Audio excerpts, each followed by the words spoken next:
So I guess it's time. F8. It's right around 11. Yay! Thank you so much for coming. So many people to thank. Scott, where are you? Scott Enzi, right here from Fulton County. John Stead, all the supervisors from Fulton County made this a reality. I'm thrilled to be across the street from Parker's Field, which is absolutely stunning, and the synergy we have together. I'm so thrilled to have Dave Karpinski and Mike Hauser here. They started this vision. They romanced me and courted me and got me to come here, and I love these guys. So we're really happy with all the inductees that are here today. Gary Holly's here, Peter Brown's here, John DeGregory's here, Pierce Mahar, Tony Moranti's here from New York City, Paul Mound, Richie Worster. I mean, we got a lot of people here today. It's really exciting. We still have some things to do, but we're getting there, and happy to be here. Thrilled that you all came for this. And now we can go back inside. Well, ready. There we go. Ready. You did it on the wrong side. You did it on the wrong side.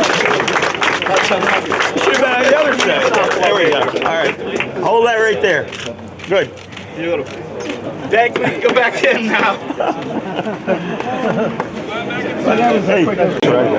So I guess it's time. F8. It's right around 11. Yay! Thank you so much for coming. So many people to thank. Scott, where are you? Scott Enzi, right here from Fulton County. John Stead, all the supervisors from Fulton County made this a reality. I'm thrilled to be across the street from Parker's Field, which is absolutely stunning, and the synergy we have together. I'm so thrilled to have Dave Karpinski and Mike Hauser here. They started this vision. They romanced me and courted me and got me to come here, and I love these guys. So we're really happy with all the inductees that are here today. Gary Holly's here, Peter Brown's here, John DeGregory's here, Pierce Mahar, Tony Moranti's here from New York City, Paul Mound, Richie Worster. I mean, we got a lot of people here today. It's really exciting. We still have some things to do, but we're getting there, and happy to be here. Thrilled that you all came for this. And now we can go back inside. Well, ready. There we go. Ready. You did it on the wrong side. You did it on the wrong side. You should have been on the other side. There we go. All right. Hold that right there. Good. Beautiful. Thank you. We can go back in now. Person here today. We have a lot of special people here today. Including the best mascot in sports, Southpaw. I'd like to bring up Brian Kenny from the MLB Network.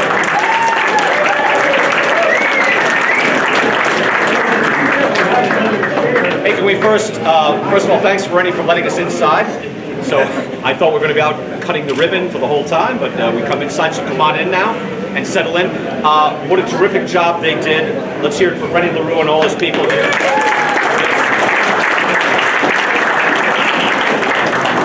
And thank you everybody for coming. It's really a nice gathering, and it's nice to see so many people here, so many people that care about baseball and the community of baseball. We got a movie playing. You know, we just come off the National Baseball Hall of Fame induction ceremony, and I was arguing for years on my TV show about Fred McGriff to get inducted into the Hall of Fame, and this year it finally happened, and I was able to say the words Hall of Famer Fred McGriff. And it just pointed out to me that, you know, we think we'll remember what we were thinking at the time when things were happening, and the truth is we don't. And we think we'll have the place and time and we'll understand what we were thinking at the time, and the truth is we don't. We think we'll remember, we'll think we'll look back and look at our glorious times, and we'll have it all vividly in our imagination, but without places like the Baseball Hall of Fame, without places like this now, the New York State Baseball Hall of Fame, we don't. It recedes in our own minds and our own memories, all the things that we held important and dear, and it kind of slips away, gets condensed into our memories and into history. And the new generation does not know. More so than ever, this new generation does not know. And they're not going to remember these things without institutions like this to illustrate and show and vividly point out what happened and what was important, what was glorious, what was fun about our lives, what was fun when we were kids and we were watching. Already I've had conversations about Carl Yastrzemski and old Bobby Mercer and a lot of players that we all saw when we were kids. And it's vitally important. I told the story last week. One of the I believe one of the aides to Stephen Clark, who is the founder of the National Baseball Hall of Fame and Museum, that's Jane Forbes Clark's grandfather. And one of the aides to Stephen Clark remembered when he was back, I think it was either England or Scotland, and he saw some of the old football players that were sensations back in his day. And he saw them doing regular menial jobs and labor later in life. And he looked at that and he said, how do we not remember that this guy played in front of 50,000 people? How do we not value that? And we think, no, that'll be valued. The reason we value it in baseball is because we valued the history. We have this active nostalgia. Hall of Fame debate is live and well this year. I was doing my show, I know a few people remember me from Kingston, New York, 35 years ago. Thank you. And I was way back when, that's right. But I was in local TV for a long time, and we did a thing that I just indulged myself in. It was called Hall of Fame Night. I took phone calls on a Friday night. And I thought that was just my thing, and I had to explain it to the producers. Look, this is just my thing. It fills a day. We're not always going to get a good guest, so I'll just do this. And I thought at the time, years from now, we're not going to be doing this. No one will care. And thankfully, I was wrong. We still very much care. It still means a lot to these ball players. It still means a lot to the fans because we treasure our history. We treasure the memories of our youth. And what I love about this Hall of Fame more than anything, again, I was in local TV for 11 years. When I was on Long Island, and then I was up in the Hudson Valley. And I remember the longtime coaches, the coaches that were at high schools for 35 years, guys known as the Dean of Local Coaches. And I'm not as familiar with a lot of the Capital District people that are up here, Section 2, as we knew it back then. But I remember those coaches and how these people led meaningful lives. And that was for all coaches of all sports, male or female. But those are important people. And the people that coach at colleges that have these legendary careers that are just don't reach the same heights and the glory and the publicity of major leaguers. I think it's vitally important to honor them as well. And at the induction ceremony last year, I just listened with rapt attention as these men were up there looking back at their careers as their wife and children and grandchildren in some cases were sitting at the table. And I just thought how worthwhile it all was. So I love the fact that this has been built up, that Rennie has been able to do such a fantastic job, and that there's such a backbone of support from all the people here, from all the people that go to the dinners each year, to really illustrate that. The people that are just below, that I know, like Ron Darling has been put into the Hall of Fame, and I talked to Ronnie about it. I think Todd Zeal might go in this year. I talked to Todd about it. But I like that it's the high school coaches, that it's people behind the scenes, college coaches, even people who aren't coaches, people who aren't managers, who are vitally important to the world of baseball, because it's the world of baseball that makes it as important as it is. It's not just the players on the field. It's not just the major leaguers. It's everybody in the community and everybody that holds it with such high esteem and value. So welcome to the New York State Baseball Hall of Fame, and thank you so much for coming. Let's hear it once again for Rennie and the speaker.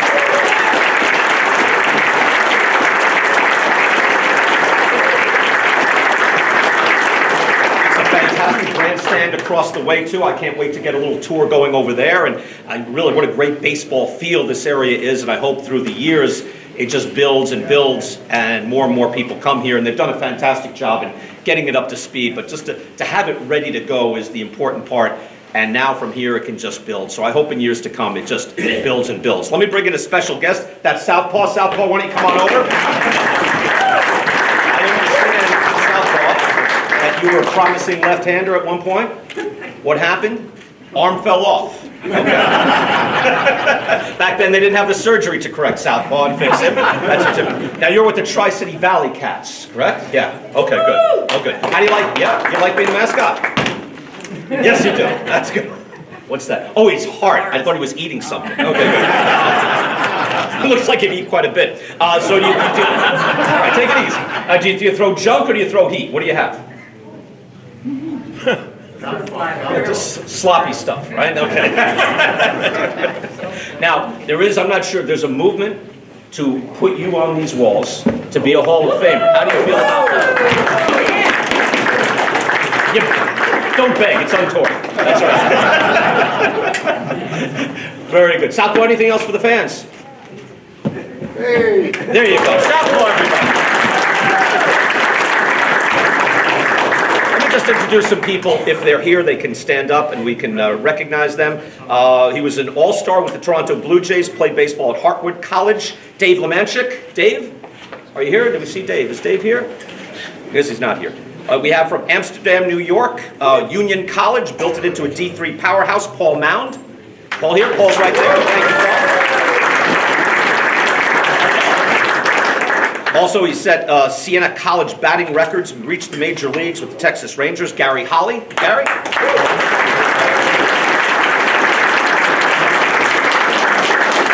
Also from Siena College, starred in the Albany Twilight League for many years, John DeGregory. John, there's John right there. Built the program at Adelphi College. Also a coach with the Yankees, Dom Scala.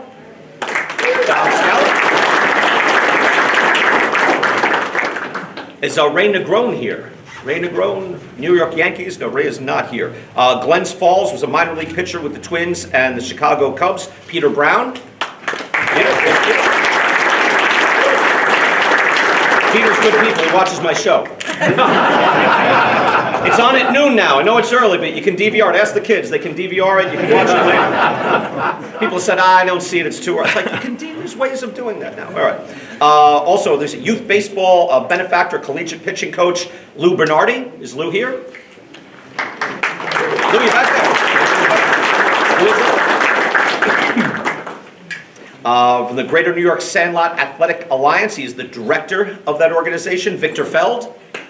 Victor, he is an author and historian. He started the tour program at Monument Park at Yankee Stadium. Tony Moranti.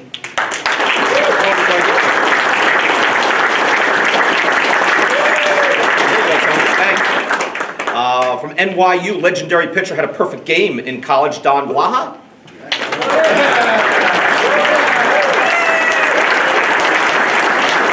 Don's still in shape. Look at that. Houston Astros minor leaguer, one of the best catchers in New York State, Don Birdie. There's Don back there. Orange strip. You can tell he's a catcher. There you go. That's a compliment, Don. You got it going. I don't want to get in trouble. Played in the Twilight League. He was an all-star, former head coach at SUNY Albany. Doug O'Bray.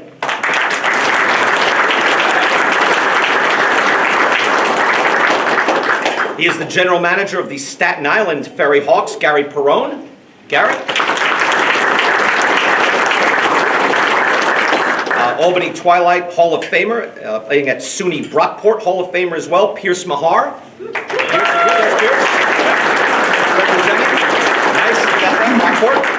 Albany Twilight League Hall of Famer, also was in the movie Cobb, a collegiate coach, George Rafferty.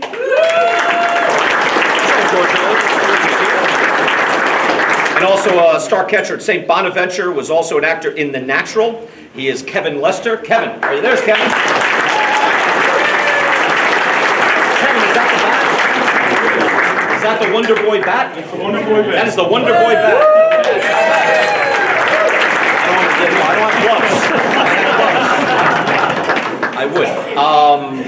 I think we're good. I think, where are you, Rennie? Rennie, why don't you come up and just chat with the people and tell people about how this came about, just briefly. Rennie LaRue, please, one more time. Tough act to follow because everything that's right about baseball is sitting right there, Brian Kenny. Everything he does. And if any of you were at Cooperstown last weekend, he's the master of ceremonies there. And he gets to meet all the greatest of the greats. And He introduces them when they come into town, and then he introduces them the next day when they get inducted and the people that come, and does an absolutely superb job. He's at the best of his game right now, the top of his profession. We're honored to have you come. Thank you.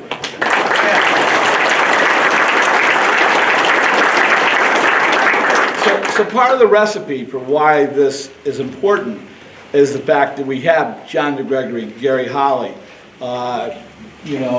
Rico Petrocelli, Mike Pagliuca, I can't even say his name. Bob Costas, Spinella, Pegs, Ian Anderson, Clifton Park from Shenandoah, who donated his World Series glove. He threw 5 no-hit innings. They win the game, but they took him out when he had the lead 2-1.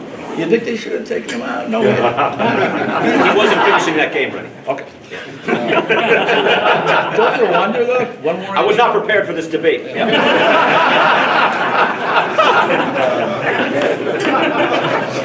So, the diversity of what we have here, when I look out and I see Tony Moranti, he started the tours of the Yankee Stadium Monument Park. He was an usher. He's been with the Yankees for 60 years. I mean, written several books, including one on the New York subway system. No, baseball, the New York game. Baseball, the New York game. Fabulous writer. We have a lot of great writers here today. Peter King is here. David Patricia's here. I'm really thrilled to see Don Blah here, who was one of the greatest athletes in upstate New York. Tennis, golf, high jumper in college, basketball, baseball. One of the greatest all-around athletes. We're honored to have him here today.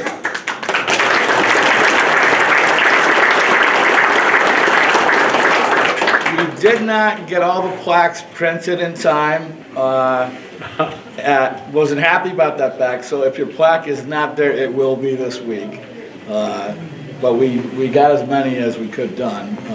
We're not done here. This is a beginning. It's a start. I know nothing about decorating, so this is not. Thanks to Dave and Mike, who their wisdom prevailed pretty much on this, and good thing for them. Word about Mike and Dave. Mike Hauser was the first guy who called me. Didn't know him. Come on out to Gloversville. I want to show you what we're doing.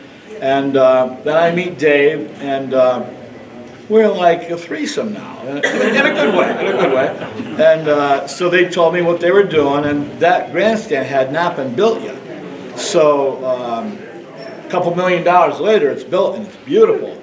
And then Mike goes, come on across the street, I want to show you something. Here's this building, and it's cobwebs, and been vacant for a couple of years, and Mike's, and they're like, we'd like you to be in this building, and I'm like, okay, all right. And then they said, well, Archibald Moonlight Graham, Cy Young, Honest Wagner played across the street. I'm like, I'm in. That's it. So, really happy, for that. I want to also recognize Paul Mound. Paul, right there. Paul was very generous. Made a lot of donations for this. Installed a carpet for free. Gary Perone gave us the seats for free. So we've had a lot of people donate things, and without that, we wouldn't have been open today. I wanted to be open today. I wanted to follow Cooperstown. Their induction last week. With this, I was so excited and so happy. Last week was done perfectly, and everything they do there is perfect. The lawn's perfect. The flowers are perfect. The landscape is perfect. That's even before you walk in the building. So, we wanted to be, I think we're 47 minutes away.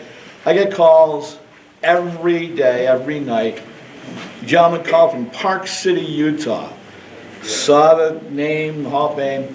He goes, I want to visit your building. When are you going to be open? And this was in December or January. And I said, we'll be open in the spring or summer or whatever. So calls from all over the country. People know about this. Probably from Cooperstown, probably, there's a little spillover or Hall of Fame kind of thing. I know if you put GPS in your car and you put New York State Baseball Hall of Fame, it takes you to Cooperstown. So you guys got to fix that. So You're ready if I can. I'll just throw in. If any of you remember, if you've ever seen photos, I'm a collector of those old Hall of Fame books that they put out. The early days, and I mentioned Stephen Clark, the founder of the museum. The early days of the museum, very modest. Again, they put up a little glass case. They had the Doubleday ball. That was their featured exhibit. But, you know, it'd just be benches, and there was a little gift shop, and Stan Musial's locker was just sitting there, and they built from there. They've had 80 years, you know, to build up and get to the sophisticated level they're at now, but early days of the Hall of Fame in Cooperstown were not unlike this, where you start and then you build up the collection as you go. So, you know, it's very reminiscent of the actual Baseball Hall of Fame that's in Cooperstown. The first in New York State. Now, this is the next in New York State. yes. There's a lot of things happening here at the same time, and one of the things, you know, I'm probably a Yankee fan, a baseball fan, but also a Yankee fan, and our first exhibit, dedicated exhibit, is the Thurman Munson back on the wall. I know Brian's a fan. We inducted him a few years ago, packed house. The Munsons came from Canton, Ohio. Wonderful people. They sent us a video for this here today. And you know, he hadn't been inducted into anything when we inducted him. And he played hard. He played to win. And if the Yankees had him today, it'd be a different story. So, No, wait a minute, he'd be like 70-something. he'd still be catching too. But, you know, it was a thrill to induct him. On the back wall, Johnny Padres. It's from Witherby, New York. Johnny Padres won Game 7 of the 1955 World Series for the Brooklyn Dodgers. And I fell in love with the Brooklyn Dodgers. How can you not? I mean, in our theater room at 2 o'clock, we're going to show a movie called The Best We Have. It's about Carl Erskine, who's 96 years old. He's the last of the Boys of Summer. And we have that documentary here in the theater, 2 o'clock. So we're, you know, that Brooklyn Dodger was a family. The players would live over the hardware store in the wintertime and live in the community. You know, we put Gil Hodges in here before he made Cooperstown, and we made an effort to get him. Joe Whiting, big supporter of that cause. So but even if somebody doesn't get into Cooperstown, it's hard. It's hard to get into this Hall of Fame. It really is. We have over 100 names every year that, you know, our board goes over. Gary's part of that process. Gary Holly, been with me from day one on this New York State Baseball Hall of Fame. He's with me on the New York State Basketball Hall of Fame and the New York State Hockey Hall of Fame. So Gary's input and counsel is invaluable. Played the major leagues with the Texas Rangers. Got to live his dream. So this Hall of Fame is so much more than just Tino Martinez or Ron Guidry, but they all come, Brian. All these inductees come every year. It's November 11th, it's Saturday. If anybody wants to come, I'd buy a ticket now because we sell out. Once tickets are sold, there's nothing I can do. Darryl Strawberry, Todd Zeal, Elston Howard, Roger Maris, who else? Curtis Granderson, who won the Clemente Award, is a baseball good guy. Number 8. Yeah. I mean, so we have a really great class this year, and Chris Chambliss is getting in with that memorable home run in '76, and through no coincidence, Dave Karpinski, where are you, Dave, is also being inducted this year.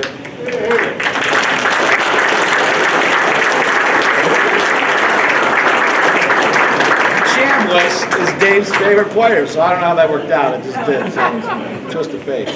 But, you know, I've had a lot of support for this from day one. Peter Brown, council, you know, always there. We spend hours at night talking about this stuff, and I asked him, how do you feel about this? How do you feel about that? And he's still a pitching coach in baseball now. And I'm sure he took the day off from something to be here. So I'm so glad your wife and daughter are here. Peter was a tremendous player. Would have made the major leagues, but they didn't have the Tommy John surgery. That's what happened to Southpaw. Yeah. Who only knows what could have happened, Southpaw? But you know, I'm also really happy to mention the Tri-City Valley Cats. Dan Carubia works there. Rick Murphy is an inductee here. You won't find better minor league baseball anywhere than at Joe Bruno Stadium in Troy, New York. I mean, it's... You get to see Southpaw, and that's an act in itself. So, but minor league baseball is strong. They were a Houston Astro affiliate for many years, and the program is still strong. The field is beautiful, free parking, great chicken sandwiches, chicken barbecue, and I'll tell you, they have fireworks a lot. They're in first place now. And they're in first place now. They're on a roll. Mike Woods, season ticket holder, out there all the time. Joe Hankel just walked in, I see in the back. Joe's an inductee, long-time baseball guy. And one thing about Joe, long amount of service for children's baseball, youth organizations. I think the ages 12 to 20? 18, 19, 20. Yeah, and it's really a nice program that they've run for a long time. My son Jack actually played for Joe, so and Joe's a fabulous coach. He treats all the youngsters with respect. Never heard him yell at anybody once. Even umpires. I don't know how you do that, but One full report. John DeGregory was here. I think he was one of the first people to walk in this building. It was rough, right, John? John had a sledgehammer, and he was sledgehammering the stuff that was here, like Paul Bunyan. I mean, he was working, you know. And once I wound him up, he couldn't stop. And I mean, the building was rough. It was dirty, and but every one thing led to another. And I'm proud to have your plaque on the wall, John. Everybody that's here, I thank you so much. It's been, really a labor of love. Gary, I want you to come up and say a few words for a minute.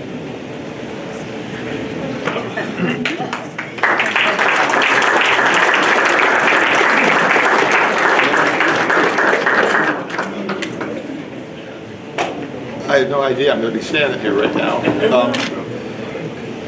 I guess the only thing I would like to say is that back when I got drafted out of Siena, up here in the Northeast where you're free, and I think most of you could associate with this, not too many people got drafted. That was back in 1976. And it was kind of a rarity. Now it's not. We get a lot of people from up here that do get drafted.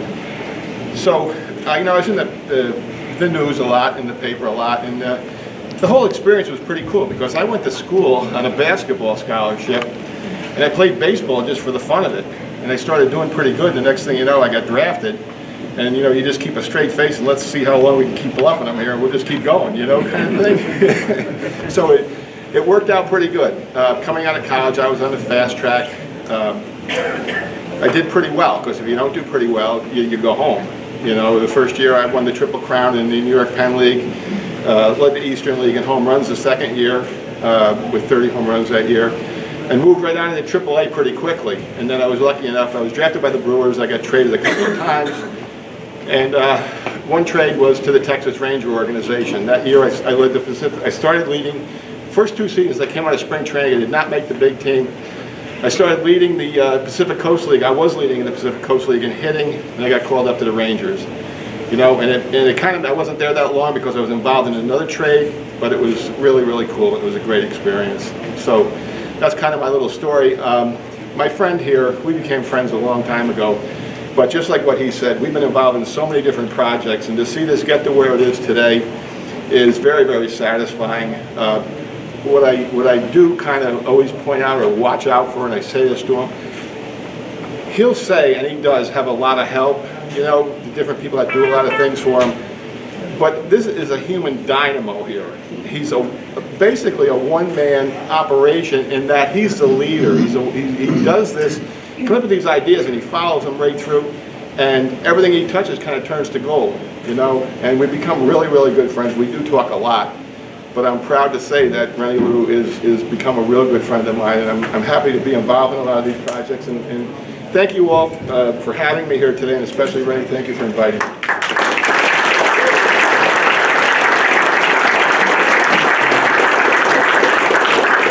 Checks in the mail, Gary. Checks in the mail. John DeGregory, come on up and say a few words. You were the first person here to wield that sledgehammer. I want to hear from you.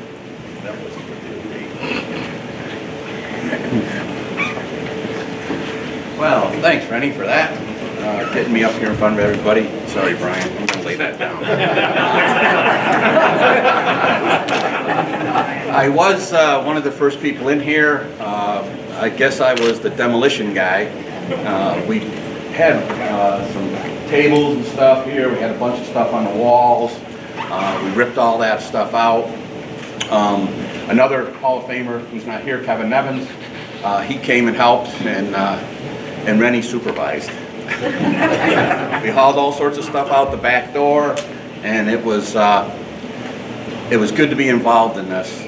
It's great to see how well this thing has developed itself.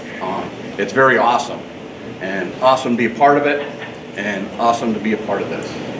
And thanks, Rennie. I think everybody thanks you, and I'm glad that I was able to attend.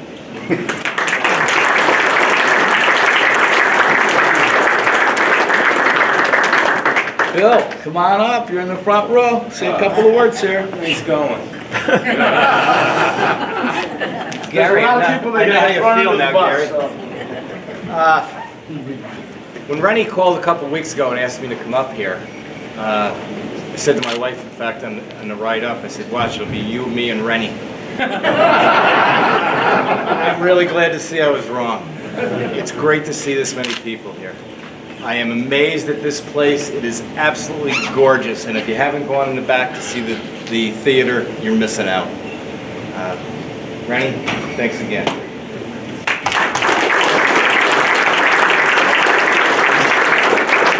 From Western New York State, Kevin Lester, come up here. Kevin was the catcher in The Natural, and that's the bat Robert Redford used in the movie, The Wonder Boy bat. I'll make this short. Just a quick anecdote. When I was in 7th grade at a Catholic grammar school in Buffalo, New York, I was the second baseman. The catcher got hurt. Coach says to me, Kevin, you're going to have to be our catcher now. I says, I don't know anything about catching. He says, well, go buy a book on it. So I go to Newman's drugstore, and I'm looking, I'm spinning the carousel, and I see a book with a guy with his hat on backwards carrying a suitcase. And I says, great, it's a catcher coming out of a stadium. I take the book home, I'm reading it, and boy, this isn't about baseball. The book was The Catcher in the Rye. So now I'm in 7th grade. It's the only book I read that year, so I do a book report. My parents get a call from the principal, who's a nun, my 7th grade teacher, and the pastor. They got to come and meet. They want to expel me from the school because back in the late 50s, early 60s, Catcher in the Rye was banned in the diocese. One other quick thing, when you know, you never know if you're going to get I never did my whole life in baseball to get involved in any Hall of Famer thing. We had a call from Rennie, and he says, hey, I read about you from St. Bonaventure and Buffalo Bisons and movie The Natural and youth programs and everything, and he says, you're nominated for the New York State Baseball Hall of Fame. So I look it up, and he calls me again, and he says, what are your thoughts? And I says, well, I just want to know. I said, when I'm standing there with Tina Martinez, Lou Piniella, what are people going to say? Rennie says to me, they're going to say, who are those two guys standing with Kevin Lester? One other thing, people always say to me, tell me about your baseball career. And I says, well, I never played in the major leagues, but it seems like my whole life in baseball was major league. And for you young people out there, and I saw a bunch of kids, just keep participating. You don't have to make it to the major leagues. Participate, enjoy what you're doing, keep working at it. I had a chance out of St. Bonaventure. A couple scouts told me to go to Florida because they're always looking for catchers. And I said, you know what? I just got a job teaching in Williamsville, New York. I'm getting married in June. A guy named Cy Williams, who was a great scout, says, I know I can hook you up with somebody in Florida. So I called my college coach, Fred Handler, who was also inducted. He's up there somewhere. And I says, Coach, I got a shot. I can go, I didn't get drafted, but a few scouts told me they can set me up. I says, I'm getting married to Janet in a couple weeks. I got a job. What should I do? And I think he looked at my stats and he said, get married and take the job. Again, this is great. Thank you, guys.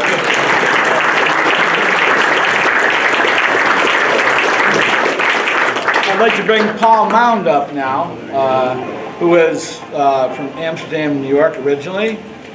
Tremendous baseball coach, youth coach, collegiate coach, Paul Mound.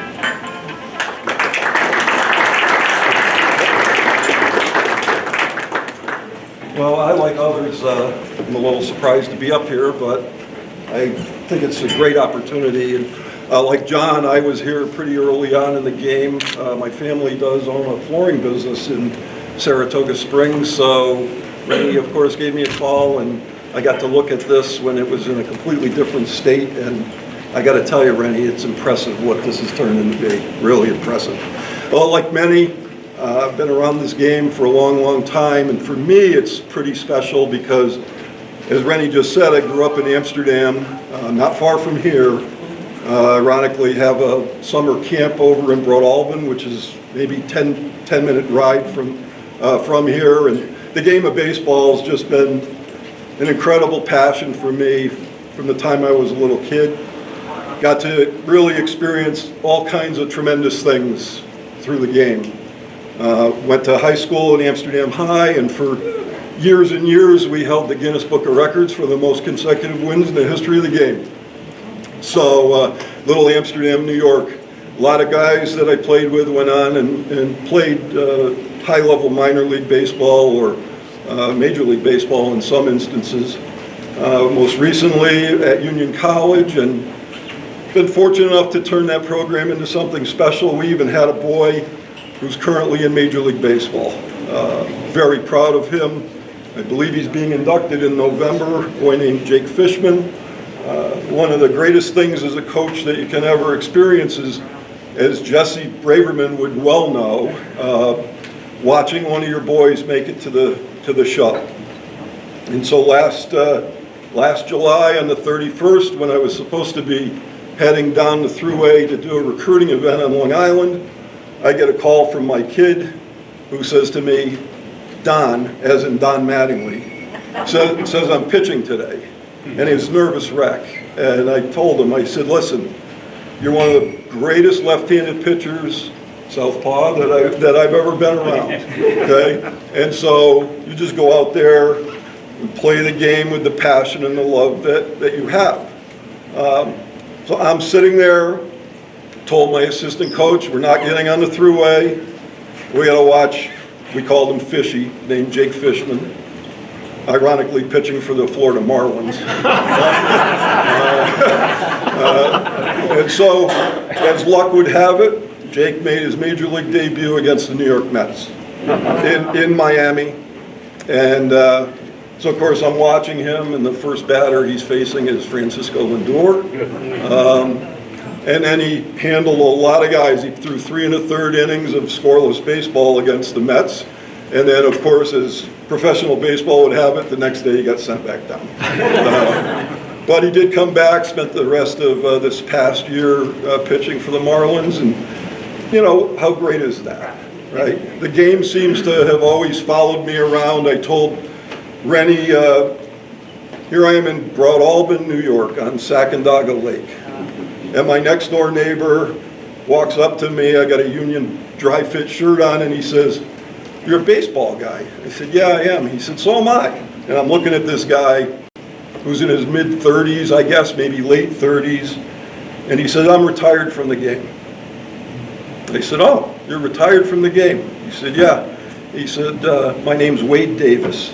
He's my next door neighbor in Broad Albin, New York. And for those that don't know, Wade Davis is a 3-time American League All-Star and a Rolaids Relief Award winner.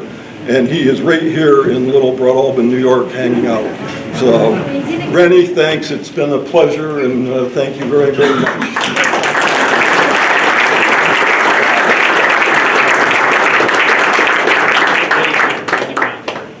Ray is here. Ray Negron, come up. Ray is one of my favorite people. Ray came up from New York. He's been with the Yankees over 50 years. He personally worked for George Steinbrenner. He was Billy Martin's guy. He was Thurman Munson's guy. And he was Reggie Jackson's guy. And if anybody knows where the bodies are buried, we were thrilled to induct him. He was brilliant. He comes every year. And, you know, Ray is... Listening to him talk about baseball is just an absolute pleasure. Thanks for coming, Ray.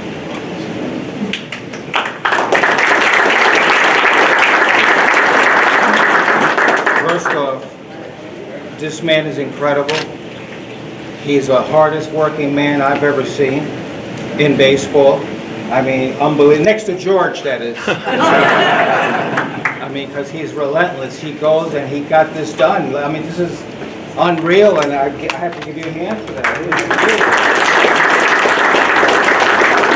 When he said he was going to do it, there was so many doubters, and they said they would never get it done, but it did, and I'm so happy about that. Brian Kenny, I mean, he's a superstar in his field, you know, and when you come in and you see him standing there, I go, wow, it's like Mel Allen and God.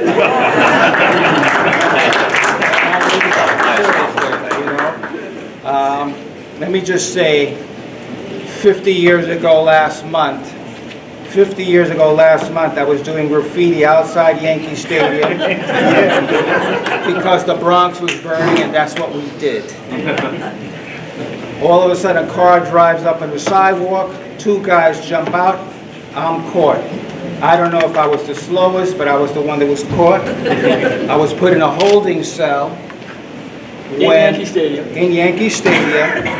They were getting ready to take me over to the 44th precinct, and all of a sudden, when they put me in the cell, one guy said to the other guy, that's where he belongs. There is nothing that you can do for him.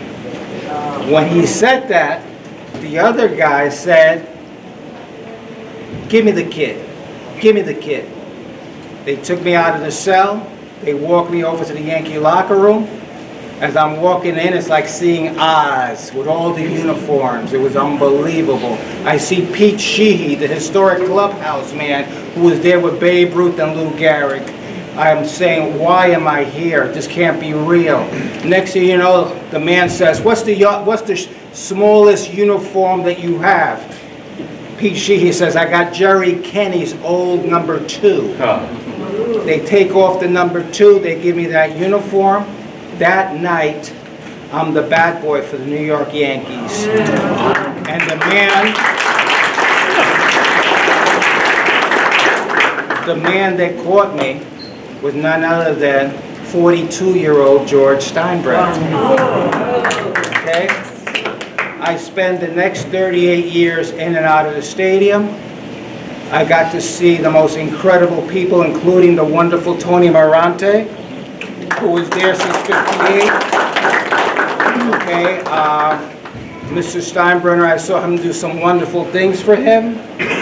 Okay, and because of that, he was always a hero to me. And when he inducted him, like he says, who should we put in? And I said, one of the most historic guys there today is Tony Morante. And Tony was there with everybody, and that's why he was the guy that would give the tours.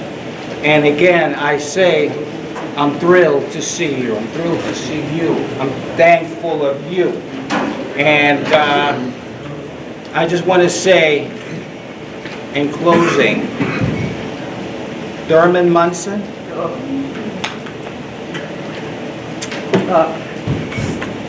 On Wednesday, it's August 2nd. It's the anniversary of him leaving us. I used to drive him to Teterboro Airport. On our drive there, I loved it because people didn't understand Thurman. And he gave me one-on-one time with this incredible man.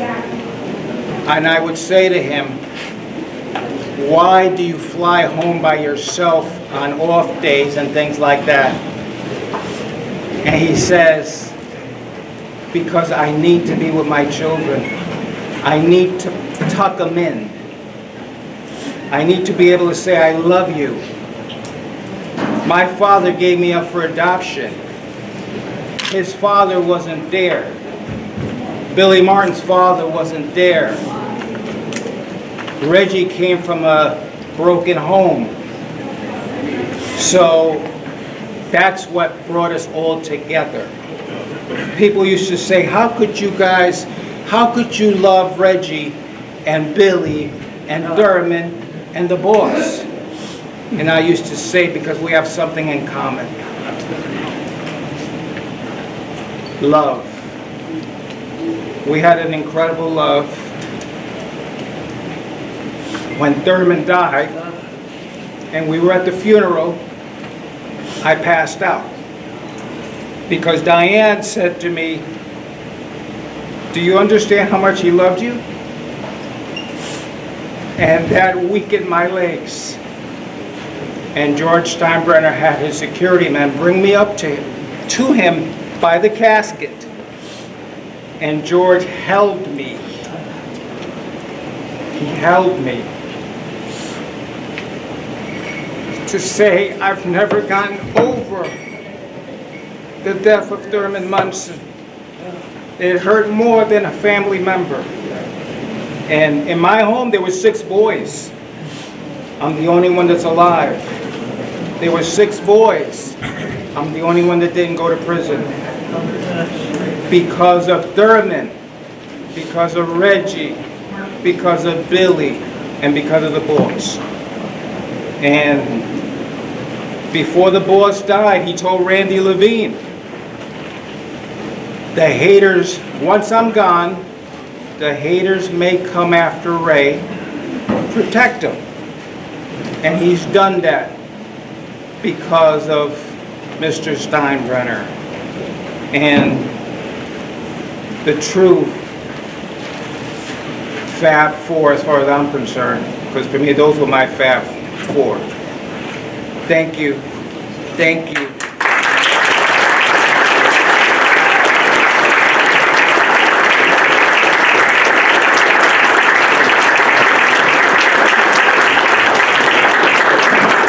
Thurman used to send Ray over to McDonald's across the street, right? To get him the Big Macs and the fries. And he Don't forget the vanilla shake. And the vanilla shake. And didn't you tell me he was also a chocolate chip cookies and milk and Thurman loved his cheeseburgers. Yeah. I'd walk into the clubhouse, he'd be looking for me, and he'd say, Ray, 2 cheesies! And I better haul ass over there and bring those 2 cheesies. I want to bring up 2 guys now that are best friends. They're linked. They're tremendous baseball players. Don Berti and Doug O'Bray. Please come up.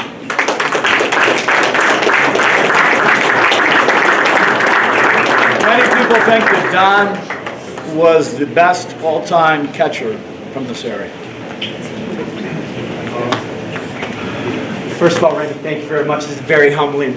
I don't know what I'm kind of doing up here with us, but I got a great story that I'd like to tell you about, and some of the old timers will kind of really understand this. I was lucky enough to be called in 1982 to go to spring training, big league camp with the Houston Astros.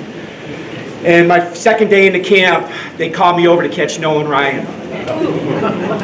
So it was pretty impressive. You know, I'm catching him in the bullpen, and you know, guys are checking me out, checking my heart rate and everything, and it was kind of exciting. The 4th day we went out, and it was batting practice. And I had a new glove contract that day, brand new glove going out, and we went out, and Nolan's throwing, Phil Garner's hitting. Phil Gardner's hitting bomb after bomb after bomb after bomb. Then Nolan starts throwing curveballs, breaking these curveballs off, but it's batting practice. So, we're hitting the ball, and it's just batting practice. Then Nolan goes, I'm going to start throwing changeups. Well, he starts throwing changeups, and I look up to Phil. I go, that's not much of a change from his fastball. And he goes, that's because he hasn't thrown his fastball yet. So batting practice is basically getting over, and we went through 15 minutes, and it was great. And the pitching coach goes to Nolan, okay, Noli, last one. And Phil goes, hey, Noli, let's see the express. So Nolan took off the mound, he did a circle, came back on the mound, did his wind-up, threw the pitch. Phil didn't swing, and I missed the ball. Tipped the top of my glove, and Phil turns around to me and he goes, what do you think of his fastball now? So needless to say, that was my greatest spring of my life, getting to catch Nolan Ryan every time he threw. He's, Birdie, let's go catch him. So again, Rennie, I thank you for this time. I appreciate everybody being here. This is phenomenal. Thank you very much.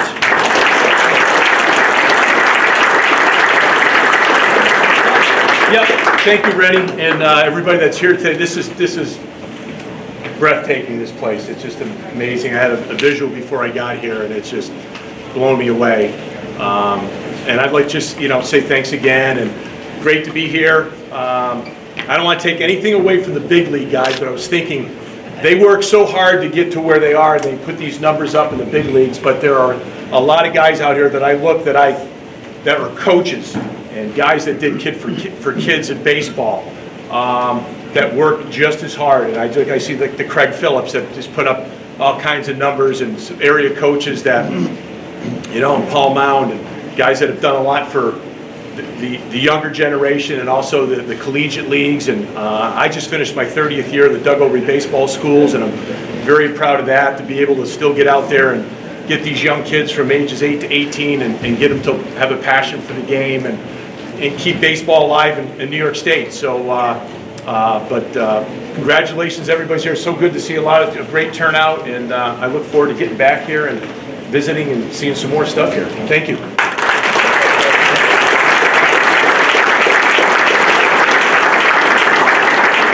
I'd like to bring up Don Blaha now, who I mentioned earlier as being one of the best all-around athletes ever in upstate New York. Through a perfect game, that many people have done that, and runs the Schenectady Old Timers Baseball Club, meets every other Thursday, and that's marvelous. To come have breakfast and talk baseball, thank you. Thank you, Randy.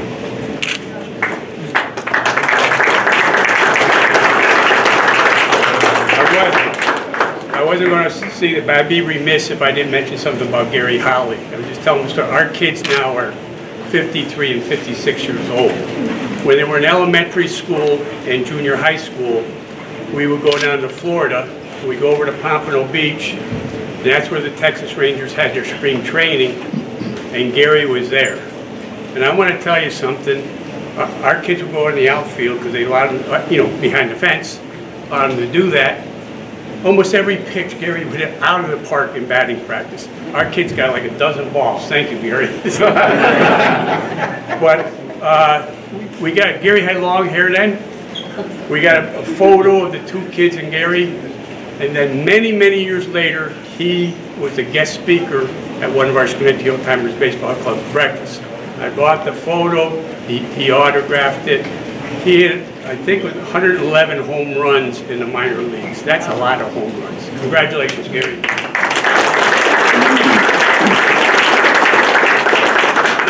This is going to be very brief. I am very proud and humbled to be a member of the New York State Baseball Hall of Fame with all these great athletes. None of this would have been possible without Rennie LaRue. Unlike most, Rennie had a vision and a passion to put this all together. And look what he did. Fantastic job, Rennie.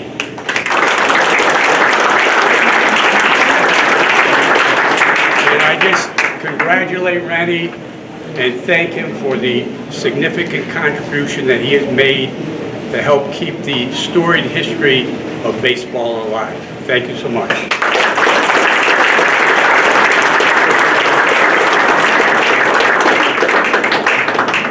Now we're going to bring up another duo.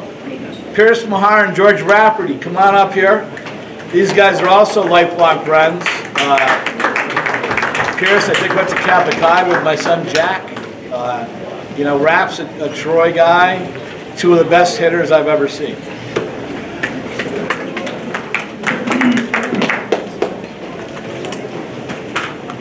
So I know we talked a little bit about the youth of today, and I'm noticing in the back a group of baseball players from Guilderland, New York, which is our hometown right now, where I started in T-ball with my son, who's now a rising sophomore in college, playing baseball. He started in the Guilderland Little League, and it's good to see these guys out here.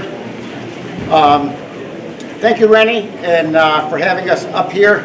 A heartfelt congratulations to Rennie's vision coming true today. Having a permanent location for the Baseball Hall of Fame on these grounds is perfect. It is believed Parkhurst is the only field left in America that the immortalized Moonlight Doc Graham played on, making Parkhurst Field the original Field of Dreams. Congratulations to all the inductees from over the years, and a warm welcome to those who have made it here today to take part in the ceremony. I wanted to acknowledge my wife Mary, wherever she is. She is truly my baseball Annie. She supported me in all my peccadillos for the love of baseball. As a matter of fact, when Mary and I first met over 30 years ago, she checked me out with one of our Hall of Fame members, Freddie Pigeon, who she taught with at the same school. And you can certainly say Freddie went to bat for me at that time. As I look out over those in attendance, I certainly can say I admired you all from afar, from playing with or against. There's a lot of teammates here. There's a lot of guys I play with against from high school, college, and from the Albany Twilight League. It's spectacular. As a matter of fact, George Rafferty and I are lifelong baseball teammates. Gary Holly was my high school first baseman. We have a long lineage here of going way back, and it's so awesome to be here. Joey Henkel, we played together. So, you know, baseball is a community that allows us to stay in touch, like no matter what has happened over the years, like we saw each other yesterday. The significance of the Hall of Fame is not lost on me. Baseball gave me my identity as a youth, and it's the one place I could feel safe and be myself. I don't think any player starts out thinking they will end up here, but being considered for induction is one of the greatest honors of my life. It will always be a place of remembrance for my family, my friends, and to get an understanding how beautiful this game is. Rennie asked me to speak about the significance of the Hall to me, but for me it is a very hard task because it's more of a feeling that comes from the heart. In some way it validates that I chose the right sport to pour my heart into. Baseball has always made sense to me. Putting on the uniform, the rhythm of the game, the infield chatter, and the cat and mouse between the pitcher and hitter, and most of all the lifelong friendships. Even to this day, when I walk up the ramp at a Major League Park and suddenly the field appears before me, there is nothing in the world that compares. The green grass, the chalk lines, the white bases, the players going through their routines. To come here to experience all this with you is beyond a dream come true. In closing, congratulations, Rennie and his staff, on this huge accomplishment. Congratulations to each of the inductees present, and a very warm thank you to those family and friends who have supported our journey through the years. Baseball is truly the greatest game in the world. Thank you.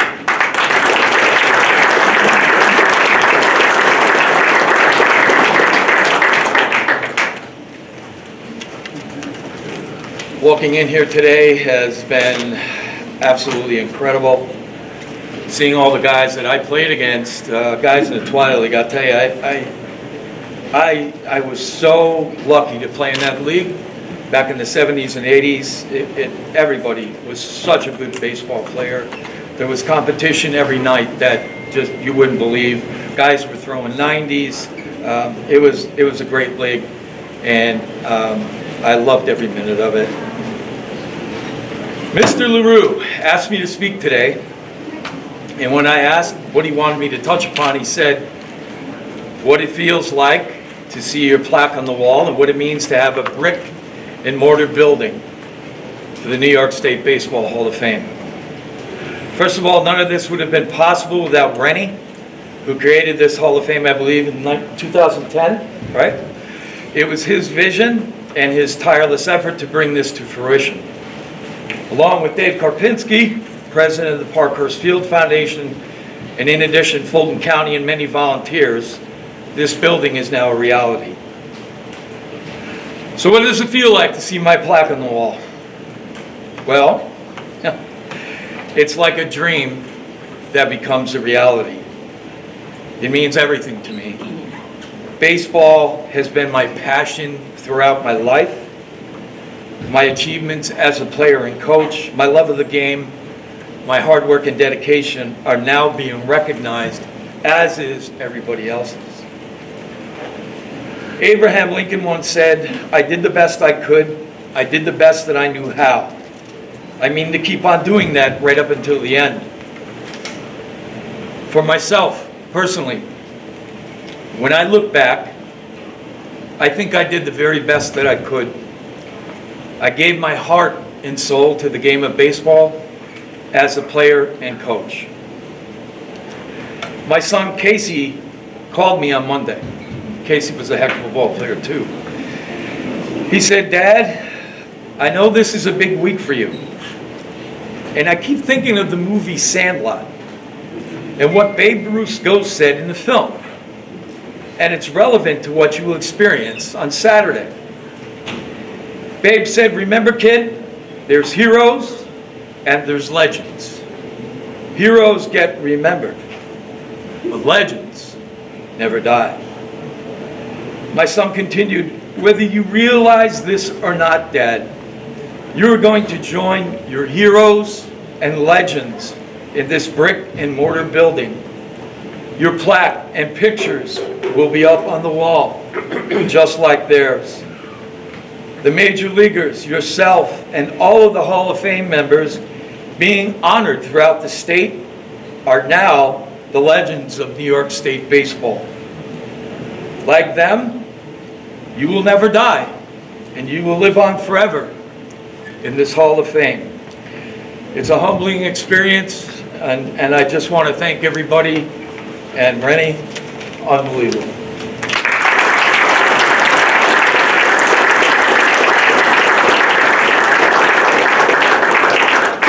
So Raph and I talk, and we both have had heart issues in our past, and so we always compare notes how we're doing, because who's going first, George, you or me? I don't know. But, we're both rebuilt, monkey-wired, rewired. Where's Craig Billups? Are you here? Craig Billups? He was here. Craig? Come on up here and say a few words. Craig Billups. He's hiding in the back. Over 800 high school wins. Fort playing baseball. One of the top high school baseball coaches in New York State history.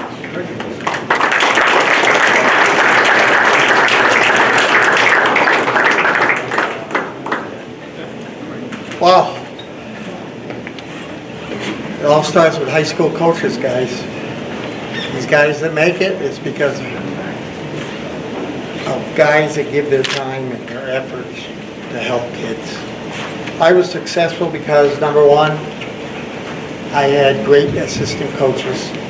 Number two, coming from a small school like Fort Plain, we never had 9 players. We had 7 that could play and 2 we hit. But it was a great career. I spent 46 years at Fort Plain, and I'd still be coaching now, but my wife came down with Alzheimer's, and I spent all my time taking care of her. But I really missed the game, I walked in here one day, I was putting signs up for my baseball camp, and I saw the building. And I walked in, and I didn't think Rennie would even remember me. But he treated me like I was gold. And I said I had to be here for this induction regardless. So I have to pay a lot of money to have someone stay with my wife, but I wouldn't have missed this. Rennie, you did you don't know how it makes, especially the high school coaches. I mean, a lot of these guys, they get awarded all the time, but for a high school coach to be remembered and to feel important makes, I want to thank you. I don't get to talk to many people that can talk back to me. So this was really great, and it was great to see a lot of coaches that I coached against and coached with. And like I was talking to Jesse today, I said, one thing about being a baseball coach, you know, the kids haven't changed, the parents have changed, you know, and I think travel baseball hurts a lot of these small schools because the rich kids play, the poor kids stay home. But what we're saying too, even if you're a high school coach, even at my age, I'm still watching video and watching films. And the thing I miss the most, I don't even get a chance to go to watch, you know, the college leagues. I used to go all the time. But when you get married for life. And thanks, Ron.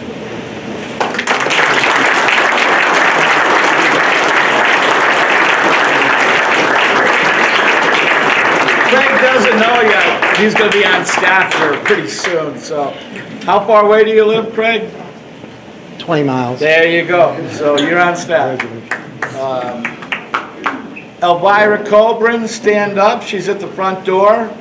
And when I tell you that we mopped and scrubbed and vacuumed, Elvira did most of it. Stand up and wave to the people, Elvira.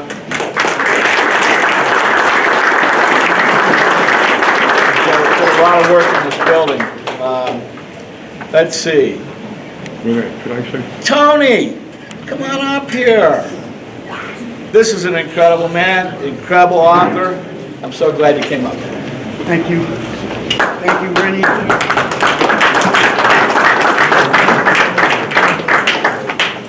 I'm truly humbled, and I'm shaking right now, okay?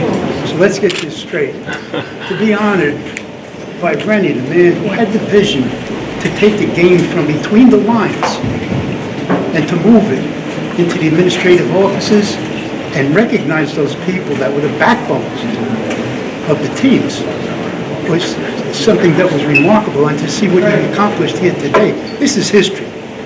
We're watching history unfold today. The New York State Baseball Hall of Fame will be around legendary. But how the game actually evolved through going back into the market revolution, when there were folk games that were being played, the game was starting to grow from the Lower East Side of New York and worked its way up as the Erie Canal, the B&O Railroad started to bring the people out of the city into the upper parts of New York. And as a matter of fact, in 1901, minor league baseball had begun in Buffalo, New York. So there was a big influx of the game throughout New York State, but a lot of it that occurred in New York City was why it is called the New York game. Now, from the Erie Canal and the trains, we had the telegraph in 1844. In 1845, the New York Knickerbockers had come into baseball. They tweaked the rules from the first organized baseball club called the New York Gotham Baseball Club, and they laid down 20 rules at that time, which was the basis of what the game is till today. A lot of those rules are still in effect today. So, and also, there was Manifest Destiny. President Polk wanted to visit He wanted the people to visit outside of the Mississippi River. Wanted the people to visit outside of the Mississippi River and go west, the Oregon Trail, the Santa Fe Trail, and carrying their culture with them. And part of their culture was the game of baseball, and it was the New York game.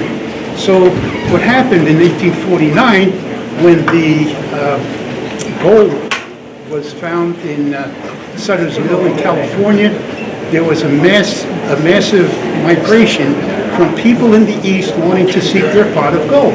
Some of them were the Knickerbockers from 1845. So they went out west, and in 1851, the San Francisco... Okay. Oh. Once again, I'm humbled to be a part of this. After 60 years in the game and teaching baseball, middle schools, Fordham University, and the history of the game, this is such an honor to me to find my plaque on the wall here and for what Rennie has done. And my hat's off to Rennie and his crew, especially Ray Negron and Kevin Kernan. Thank you so much, Rennie. And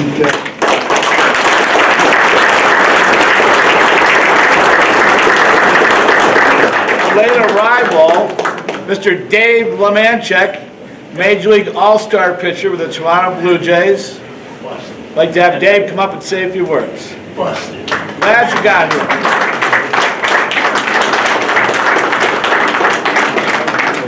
Dave told a story of when he got inducted with Lou Whitaker.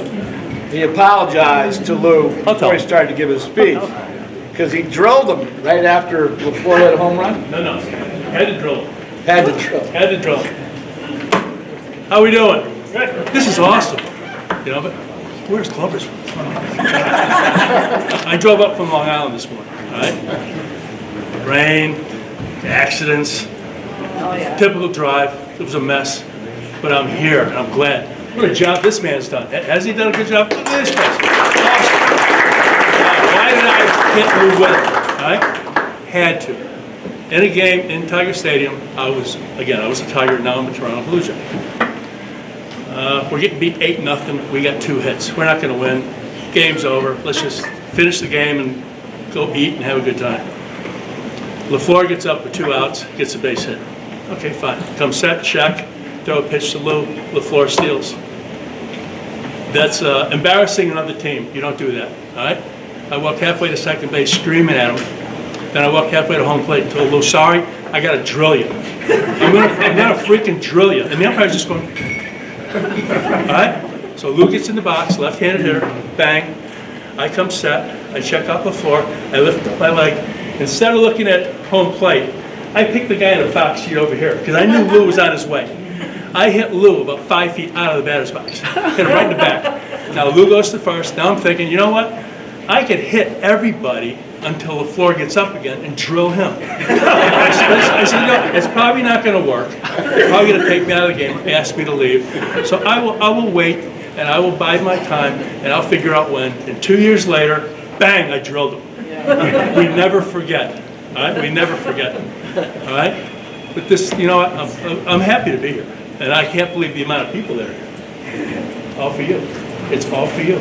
I mean, we're just little pictures on the wall. All right. But he's the guy that put all this stuff together, and I really appreciate it. And I thank y'all for coming, all right? Thank you.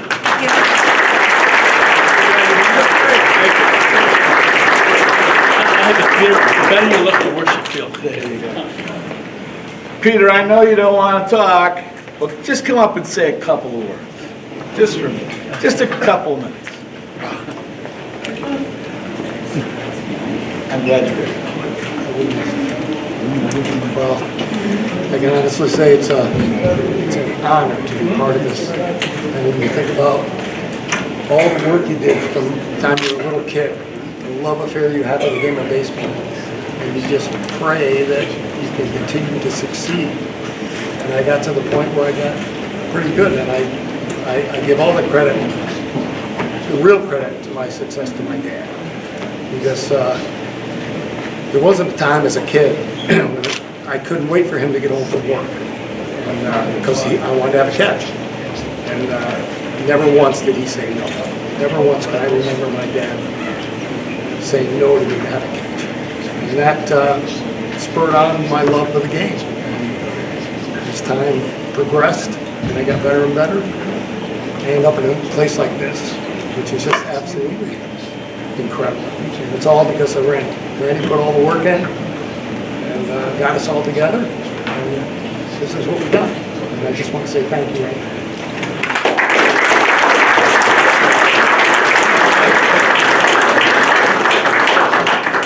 Where's Dave Bestel? Dave, come on up here. He's a long-time baseball guy. Minor league baseball, St. Louis Cardinals, high school coach, college coach, youth coach. Glad to have you here, Dave. Afternoon, everybody. Hello. I'm probably have one of the weirdest journeys to get to this point. Starting back in my day when I played at Central Little League, which was right near my home. But it's taken me very, very special places and introduced me to some very important people in my life and some opportunities that I wouldn't have gotten without this game of baseball. I'm currently still the coach of the Troy Haymakers Baseball Club. Actually have a game at 4:30 this afternoon. So I'm putting the uni on a little bit and getting the IO going, so looking forward to that. And I'm honored to be able to be an assistant coach at Guilderland High School. I see a whole bunch of Guilderland guys out there. Very nice. So the pipeline is still strong in Guilderland. That's nice to know. I've been putting the uniform on since I was 8 years old. I'm 67. I've been a coach for young, impressionable athletes, teenage kids who sometimes think they already have it figured out, and most of the time they don't. For 41 years, this is my 41st season. I couldn't be more blessed to be involved in a game that means so much to me and my family, my friends. I've been blessed on so many occasions. We're a true baseball family, I feel. It's not a day goes by we're not watching or talking. My son, who coaches out in San Francisco at a JUCO school, has now accepted a job at Wagner College in Staten Island. I'm immensely impressed with what he has done with his life. I hope I didn't force him into this game, but he seems like he enjoys it. It's brought us so many blessings. I couldn't be happier. Ren, this place is unbelievable. You know, I'm sitting there listening to all the stories and how personal they are, and I wish I had a better one that I could bring to you, you know, hearing the professional guys talk about their journeys. And, you know, a lot of my friends are Hall of Famers in here. So, and guys that I have coached against, and, you know, it's just such an honor. You know, I mean, this is a game that once that it grabs a hold of you, it will not let go, and it has not let go of me, and I'm not letting go of it. So later on this afternoon, when my players, they don't even know I'm here, you know, I'm going to go and get them ready for the game this afternoon. It'll be back to normal for me. You know, the ride over here, Ren, was definitely a little anxious, pulling up in front, couldn't find a parking spot, nobody knows who the heck I am, and you know, trying to make my way in here, and then seeing all the hard work that you and everybody has put into it. It's just such a blessing to be part of this, and thanks so much.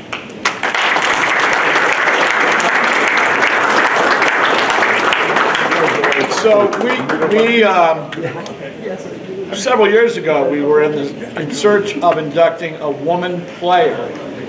We've all seen A League of Their Own many times, and that was women's baseball in the 40s and 50s during World War II. And I looked and I researched and I put the word out. And finally, one of my guys called and said, I have a lady for you who was everything in Long Island in the 40s and 50s in baseball. And he told me a resume, and that was it. She became our first player inducted into the Hall of Fame. Her name is Mickey Watts Stapleton. Her picture is in the second row with her sister. And she was similar to the Gina Davis character in that movie. She was a catcher. Craig Stapleton is here, and I want you to come up and say a few words on behalf of your mom. She was our first woman player inducted, not the last. Thanks, guys. If I knew I was going to speak today, I would have dressed a little nicer. What a great place this is. Simply the fact that my mother is in here shows how broad a spectrum it covers. And I got lucky. One of the guys on his staff used to be my battery mate, and bragging about my mom when we were kids. And a lot of people didn't even know there was a league. New York, New Jersey, Connecticut, and it was unbelievable that she's in here now. Rennie did this to me when she was inducted. I had to give a speech after Lou Piniella, Tino Martinez, Mike Pagliarulo, and then they had to listen to me. Nobody. But it's an honor to be here. It's an honor to have my mom. And I thank you for that.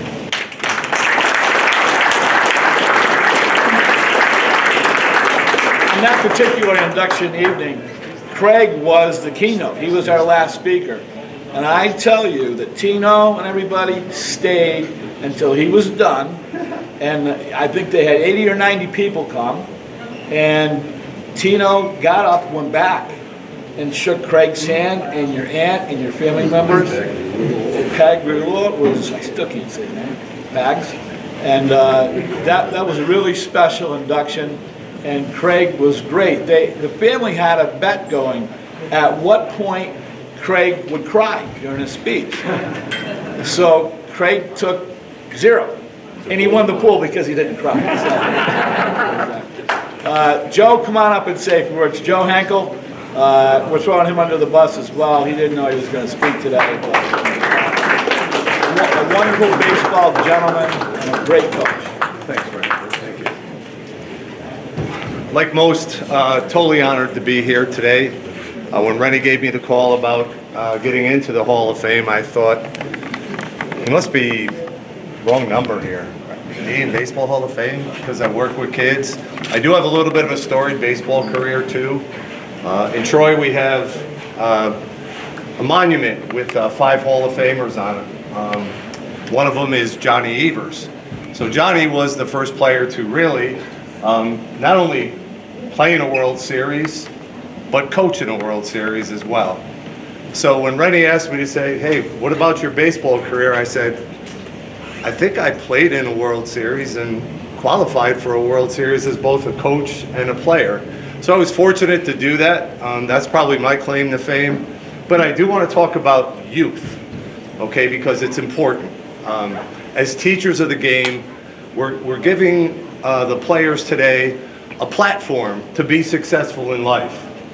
I happen to be a consultant in aerospace and biomed. All of my, let's just say, technical ability goes to the side when I'm meeting with other people and I have to form a team. And the word teammate or teamwork is the most important thing you can have today in business. So for you players who have a dream, keep dreaming that you're going to become a baseball player in the major leagues like many of these people are today. But the real thing that you're going to take away from the game is how to win, how to lose, and how to be a good teammate. Because those skills will carry you through life in many places that you'd never thought that you could go. Okay? My hat's off to my fellow Hall of Famers. Okay, I've played against many of you, said bad things about you behind your back when you hit the ball over my head. Fortunate enough to play with George Mooney and let's say Pierce on a championship World Series kind of team. So I was lucky there. They put me in the batting order as a bat boy. So I brought the bats to the game and I did really well. But my thing here today is look at the greatness of this. Think about all of the work that Rennie has put in, not only to this, but to the other 2 Hall of Fames that he's created, okay? And thank you, Rennie, for all of your hard work. And the takeaway message is, players, young kids, it was great to see you come in. You did exactly what I thought you were going to do. You went right to the free table and started eating popcorn. All right? Great thing for baseball. All right? But just keep working hard at the game. Thanks to all of you. Mr. Blaha, thank you too for the Schenectady Old Timers Baseball Hall of Fame. I'd be remiss if I didn't say something about it. I've had a great experience with that, and everyone here in this room. Honored like no other. I thank my family, my God, my fiance for all of this. Thank you so much. Thank you.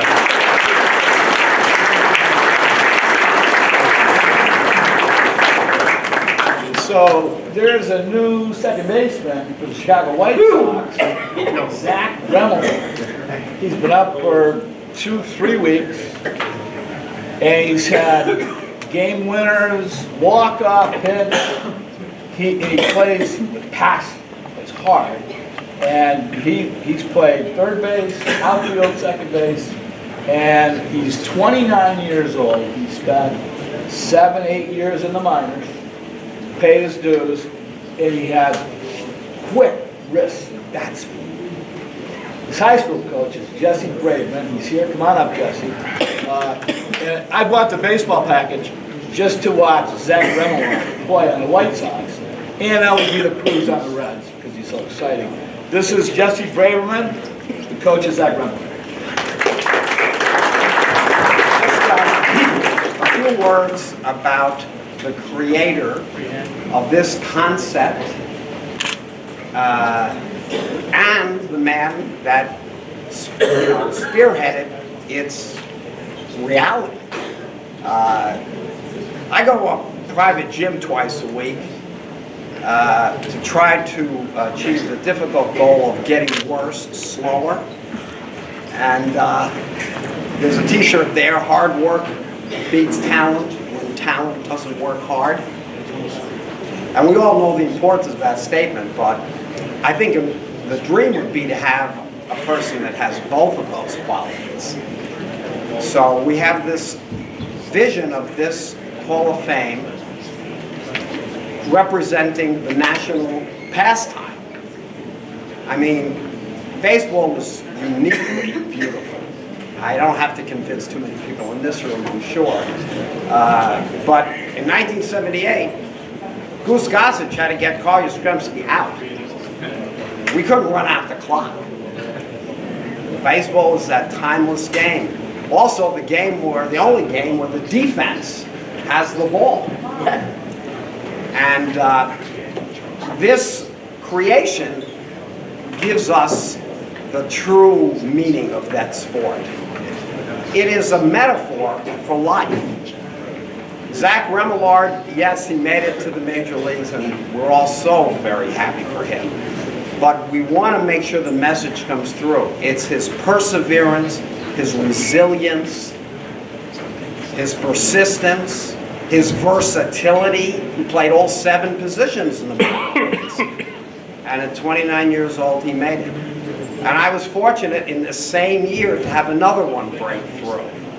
The manager of the Kansas City Royals, Matt Quatraro. Matt is probably the former player I'm closest to. And I remember he called me after his 9 years in the minor leagues, and he was finally released. And he said to me, "Coach, I have no regrets. I gave it everything I had." And that's what we want our children to say about life, about anything we do. And I'm so proud of Matt and Zach, but you know what? I had a coach who was asked, "Did you ever produce any major leaguers?" And he said, "I produced a lot of firemen, policemen, and businessmen. And they're all major leaguers in my eyes." So not only do we have this vision of creating this institution for baseball in the state of New York, we also had somebody that had what it took, the persistence, the perseverance, to make this happen. This is such a lasting thing, and look at who it's attracted. ESPN, all the local people here that are so accomplished in the game of baseball, and I know for me, it's taught me everything. It's been everything. I mean, I wouldn't be standing here today. We have the concept in sports of fair weather fan. I wouldn't be standing here if my wife had been a fair weather fan. Because as my father once said, life is not a bowl of cherries. And we have a lot to come back from. And so everything, all the obstacles were overcome. The vision was created by Rennie LaRue. Thank you.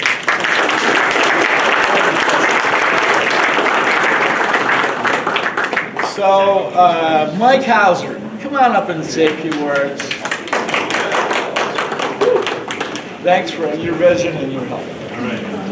All right.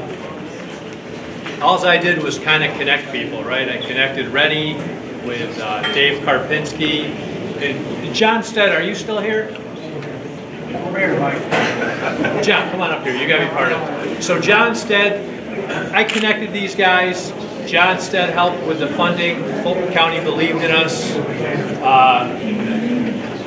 I don't know what to say. We're honored to add to the history of Gloversville and Fulton County. We take it very seriously with the ballpark across the street, and we just felt like with these two projects, 2 + 2 = 5. So, Rennie, thank you for believing in us and all the hard work you've done. So I'm calling you up now. You got no. You gotta come up. John Stead, Fulton County. He's the driving force behind this. A man with vision also. No, way too much credit from Rennie. We had the opportunity. Sometimes people meet, or you get the business opportunity where you're talking to someone, and a light bulb goes on, and you say, there's a match made in heaven, and it can really work. And I know the Board of Supervisors felt strongly that Rennie's vision needed to have a physical place. And it's just so exciting to be here today. I've been checking in on Rennie, making sure he was working hard all week. For those of you that were wondering, everything I said earlier is true. He was busting his hump all for the last several months here. And but seeing it come to fruition is certainly great. Local officials here are very proud. And I'll just give you a little hint. Gloversville, which is right outside one door, Johnstown, which is right outside the other door. We have started with Gloversville an effort to analyze this whole streetscape out in front here from one street about a mile to the other street, and someday I expect this to be Baseball Boulevard in this area and the whole state of New York.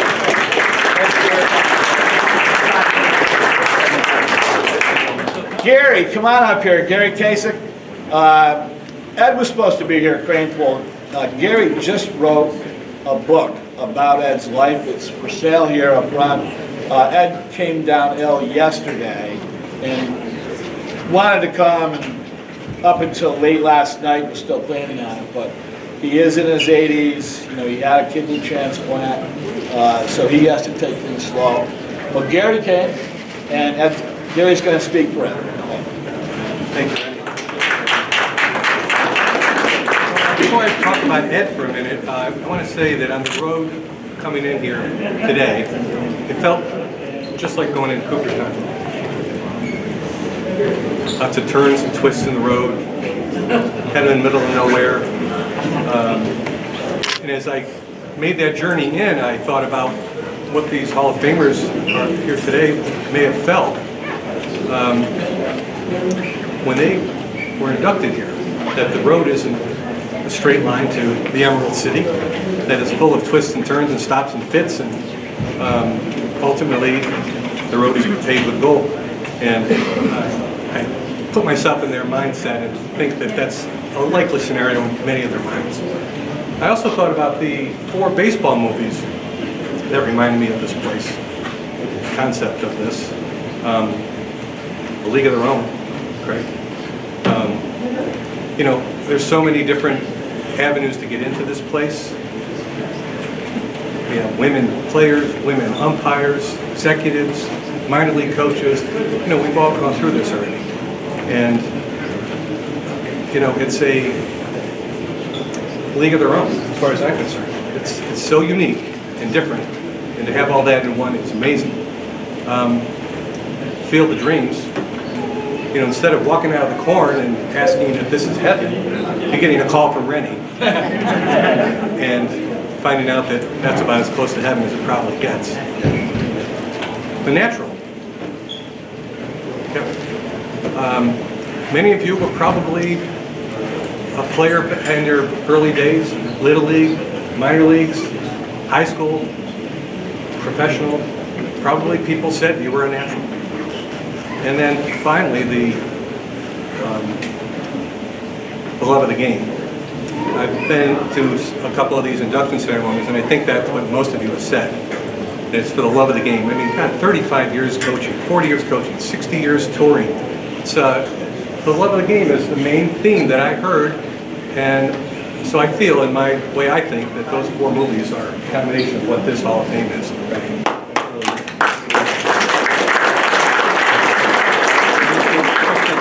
So I have to say something about Rennie and our relationship, and I'll talk about Ed really quick.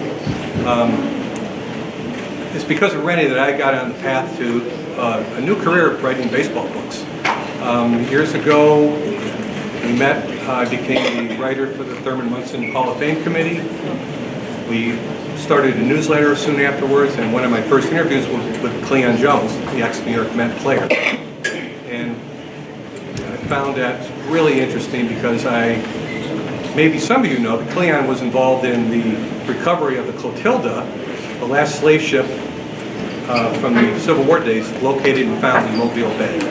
And I had written a book with the Clotilda feature years ago. And I said to my wife when I saw Cleon Jones on TV in this recovery that I wish I could meet him one day, not to talk about baseball, but to talk about the Clotilda. So we had this perfect avenue. We met over the phone, and before you know it, I had a book with Cleon Jones. And then that turned into Ed Kranepool. But I wouldn't have met any of these people. I probably still would have been writing fiction if it hadn't been for Rennie LaRue. He's phenomenal in what he's done for me. And I want to really thank him from the bottom of my heart for that. Ed Kranepool, never thought I'd be pinch hitting for him. He was a pinch hitter at the end of his career. And his book is a testament also to the perseverance and sticking with it. So many times he became a person who was benched or sent to the minors. Another first baseman came up and was taking his place, but he played 18 years for one team. You may never see that again. I don't know. So he's really sorry he's not here. I'm sorry he's not here. We have his books here, but it's not the same. I understand that. But we're touring parts of New York State next week together at the minor league ballparks, Syracuse, Binghamton, Long Island, and Citi Field. So Ed says hello and gives his love, and thank you for letting me talk for these few minutes. I appreciate it.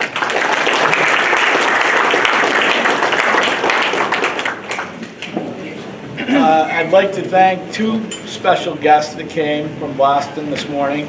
My daughter Lauren and her husband Brendan. Thanks so much again for the drive. So glad you're here. Now I want to have Dave Karpinski come up. Dave loves to talk, so you got an out of time limit though, so might have to give you the hook. I gotta bring my Kaiser with me. Can I? You already spoke. Oh, you did. I'll make this real brief. Thank you for all the local support.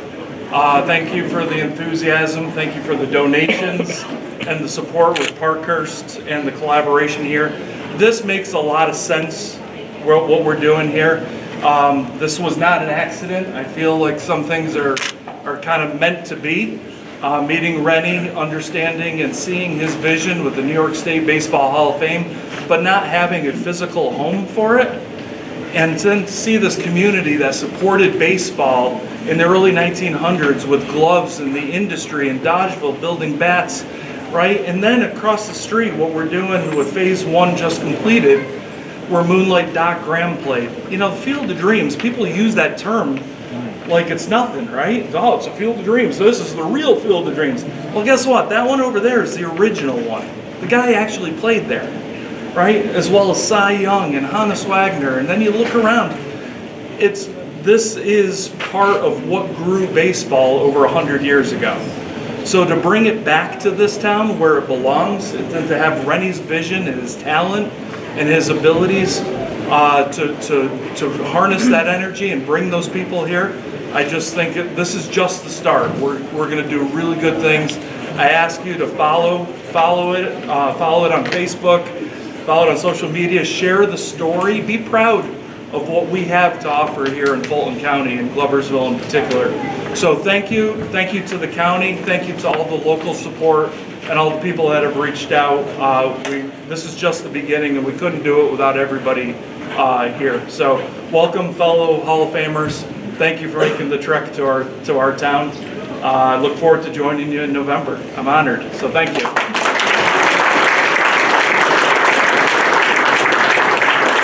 I do want to note, sitting in the second row in the red shirt is Richie Worster, who most of you might remember, or he's best known as a member of the United States Olympic speed skating team, 1968 Grenoble Prince. I'm so glad you came. So, what time is it now? 10 to 1, 12:50. At 2 o'clock, we're going to show the Carl Erskine documentary in our theater. It's called The Best We Have. Erskine is the last Boys of Summer left. He's 96 years old. The documentary is spectacular. I'd like to bring Brian back one more second just to wrap up. Oh, yeah, we're wrapping up. I just love what I hear about, again, the fabric of the community and what it means to have kids involved and to have so many coaches involved with the kids as they go up. Because I can't tell you how many major leaguers I've worked with through the years, and I always ask, hey, what do you remember? Whether it's Pedro Martinez or Harold Reynolds or Ron Darling or whoever, and I ask them, what do you remember about your career? And what they all say is, they don't say, yeah, it was this World Series game or it was this All-Star game. They all say it was about the guys. It was about being on the bus. It was about playing the game. It was about being with your family. It was about just the journey of baseball. So you're right, you forget the scores eventually. It means so much to you in